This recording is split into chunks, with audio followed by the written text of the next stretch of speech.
Hello, everyone. Welcome back. I'm so happy today, actually. I'm always happy. Yeah, me trying to convince myself that I'm happy. Anyways, welcome back to Careless Podcast. I'm so glad you're here with me today. Let's dive right in because I want to talk about something that I know a lot of us deal with: oversharing. Talking too much. You're talking too much. It's one of those things that can sneak up on you, right? One moment you're having a casual conversation, and the next you've spilled way more than you intended. And before we continue, guys, I literally need to tell you guys this. I'm so sorry for not publishing any episodes last week. I was not busy, but I was working on which I don't know where exactly it will be out, but I was working on it and it took me literally 5 hours and I'm not even finished because I want this one to be so freaking good and so detailed and so amazing, but at the same time simple to use for you guys. So, yeah. And other thing that I want to tell you guys is that I'm literally obsessed with this song. It is called Blue by V. Let's kick this off by talking about some things I usually do in conversations. Especially when I feel the urge to overshare. I mean, it's so easy to get caught up in the moment and just start talking about everything, right? I've definitely been there. Definitely, you guys. For example, when I'm talking with my friends or even people I just met, I tend to share personal stories or feelings to connect with them. I think, hey, if I share my experiences, they'll feel closer to me, but sometimes I go overboard, you guys. I'm not kidding. Now, there's also things that I usually avoid doing.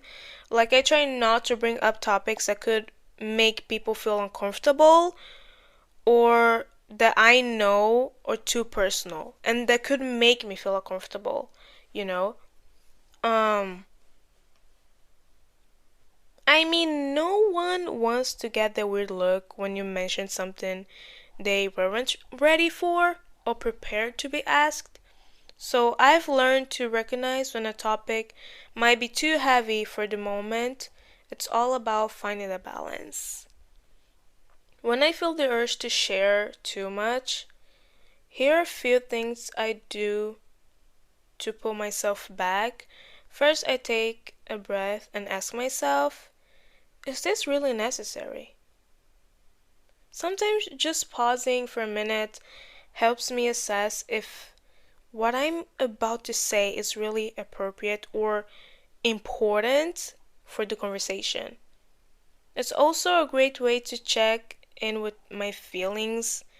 Am I trying to seek validation or am I just exciting to share something? Because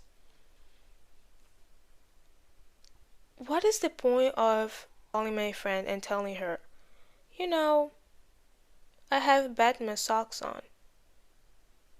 Was that really necessary? It wasn't. I actually have, you guys. That is literally why I said that.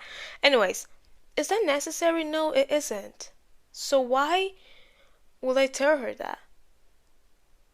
You know, you need to think, darling.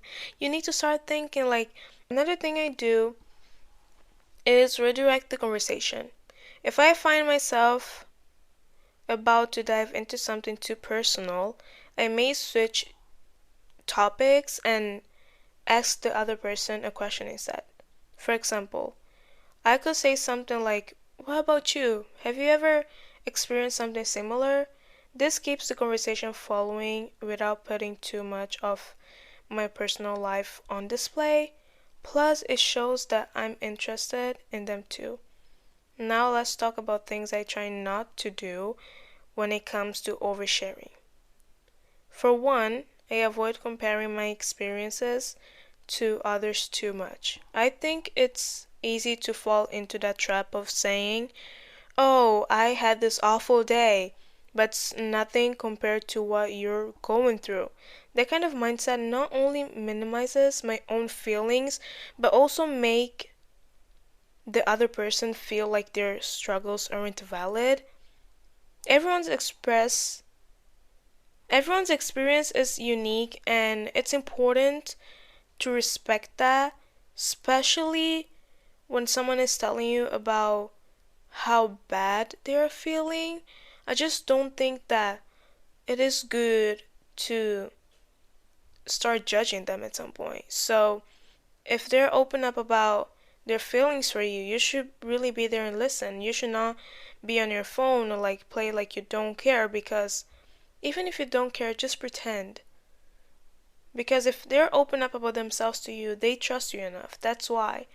Also, I try not to put myself down in conversations. This is literally a habit. When I was a people pleaser, this is literally the habit that I had. Oh my gosh. Can someone please. Why did nobody slap me in the face when I was a people pleaser? Because I used it to put myself down all the time in front of people. You know how sometimes people may say, I'm so bad at this, or I can't do anything right? I catch myself doing that sometimes. Yeah, sometimes, you guys, not that often, sometimes. But I've realized it doesn't help anyone. Instead, I can acknowledge that I'm still learning or growing without fully tearing myself down. It's all about maintaining that self respect, and it's all about setting boundaries. You can not talk about yourself like that. You cannot talk about yourself like that. If you're talking about yourself like that, how do you expect people to talk about you? Or how do you expect people to talk to you? They will not be respectful towards you because you're talking bad about yourself. I've had my fair share of experiences that taught me the importance of being mindful of what to share. Like, there was a time when I excitedly told a friend about a YouTube channel I created. Thinking it was a big deal, I was sharing everything, my ideas, my struggles, my dreams for it. But then I found out later that she went and told others about it. And I literally told her, you cannot tell anybody this. This is like our secret. But anyways, and it kind of blew up in my face. I hadn't intended for that information to be shared with so many people, and it left me feeling exposed and uncomfortable because there were people asking me like, "Ooh, do you have a YouTube channel?" I'm just like, no, I deleted it. From that moment, I realized I need to be more careful about what I share and who I'm sharing it with, and that I need to keep my mouth shut. It's not that I don't want to connect with people, but I need to set boundaries. It's okay to share, but I have to protect my own space and feelings too, and your own peace, because if you feel like you're sharing with someone, not if you're sharing something that we really need to recognize the power of self-respect in our conversations. When we respect ourselves, we naturally set the tone for how others treat us. This brings me to a crucial point. You don't need to put yourself down to gain sympathy or validation. Instead of saying, I'm terrible at my job, you may say, I've faced some challenges at work that have made me rethink my approach. See how that keeps the focus on your experience without diving too deep into negativity. And not you're literally not putting yourself down. You know? It's also essential to remind that not everyone is looking out for you for your best interests. Some people may enjoy the gossip or drama of personal stories, but that's not the kind of energy we want to engage with. This is not what we're craving for. This is not what we're craving for. We want peace. I've learned to be more discerning about who I trust with my stories, and creating a welcoming environment is key too. When I'm calm and inviting, people tend to open up to me more, which is great. I think about how late nights hosts like Jimmy Fallon manage to make their guests feel comfortable Even when they're nervous, it's all about creating that space where people feel safe to share. And trust me, when people feel comfortable, they will reciprocate and share their own stories in a way that feels authentic. When I sense that a conversation is heading into oversharing territory, I've found that being straightforward can help. If someone asks me something that feels too personal, I may say, I rather do not go into that right now, or like I don't want to talk about this right now. It may feel awkward, it will feel awkward, but it's important to set those boundaries. Most people will respect that, and if they don't, maybe they're not the right person to have a deep conversation with anyway. And also, if you're in a friend of if you're in a group of friends and you always feel judged, I want you to get up and get out of that group. Every time I feel judged by someone, I just never talk to them again. That why are you judging me? Or like if I get it, people judge each other, but if I feel judged, I just don't want to be there.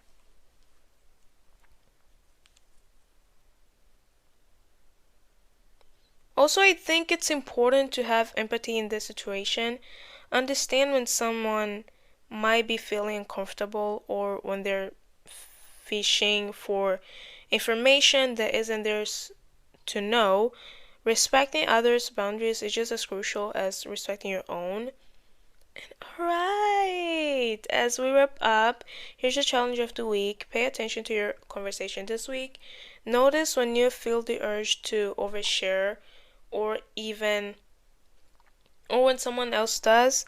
Instead of diving into personal details, try to keep it light and ask questions about the other person. Embrace the idea that as long as you have yourself, you have someone. And don't forget to check out my Notion template for reflecting on your sharing habits and take a listen to my current Spotify playlist to inspire you. The links are in the bio. Thank you for tuning in today. And thank you for tuning into the Careless podcast. I can't wait to hear your thoughts on today's discussion and how you're navigating your own sharing habits. Until next time, take care. Thank you so much for listening.